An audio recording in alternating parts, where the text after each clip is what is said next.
Afternoon.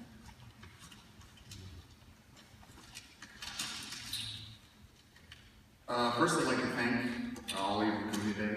My father, he would be overjoyed to see how many people loved him in life. So it's a pleasure to see all of you here.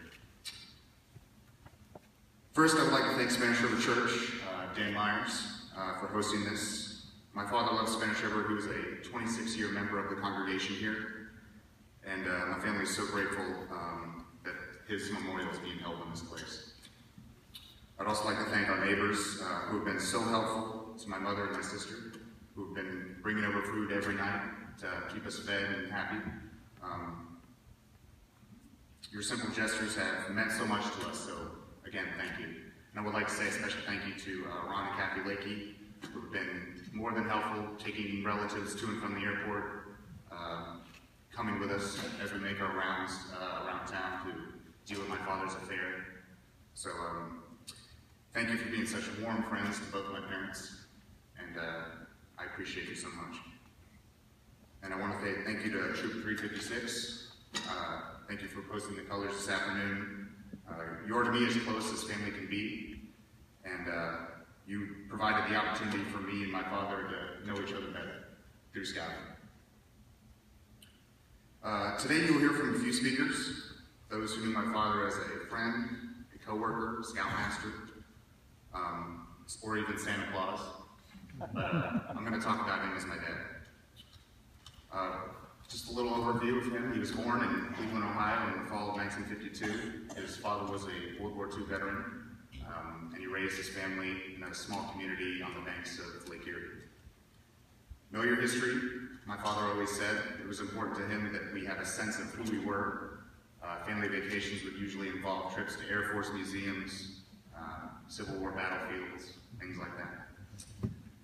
And he always emphasized the importance of knowing who you were so you could better understand where you would go. I know my father was a man who knew who he was, as self-certain as he carried. Now, he wasn't always the most diplomatic person, but he always listened to what others had to say. He would always take time to listen. He had a talent for turning a confrontation into a foundation for cooperation.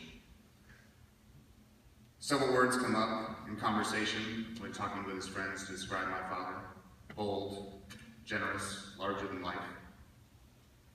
These words are true, but to me, he was my dad. It was simple, and we liked it that way. As a father, he would lead by example. Rarely was I sat down and to be taught something step by step. I didn't know. My dad empowered me to learn, to think for myself, to make my own mistakes, so when I succeeded, I could claim the victory for myself.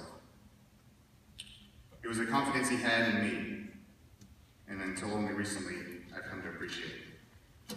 He wasn't throwing me into the deep end so I would drown. He was throwing me in because he knew I could swim. He knew me, and now I know him. Last night I spoke with my best friend since 6th grade, who was always coming by the house and knew my father well. He was in Scouts with me briefly. On his first camp out with the troop, he could not set up his tent. And he went to my father and he said, "I don't know how to set up a tent, can you help me?" And he directed him to me. He said, "Tommy will show you." He empowered me to help others with just these little simple gestures that now have come back and meant so much to me. He gave me confidence to plot my own course. I look out here and I see others who my father empowered in the troop and work and life, whose lives he made just that much brighter. That was part of his greatness. He wasn't content with just being a father to me, but a father to all. Someone who would light the path, but you knew you'd be the one to walk it. Today, I hope each of us share that little piece of my father that he left with us. And when we bring all these pieces together, we can celebrate his life and get a better picture of who he was. He was imperfect, but loving. He had a fiery passion, but was kind. Contemplative, but reactive.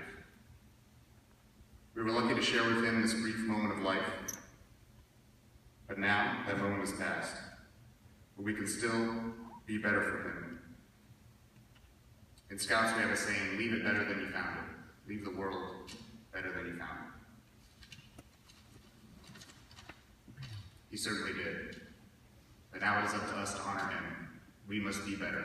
We must leave the world better than we found it. Thank you all for coming today. And thank you for celebrating my father's life with my family. And I look forward to meeting some of you who I haven't seen in a long time and talking with you about how great my dad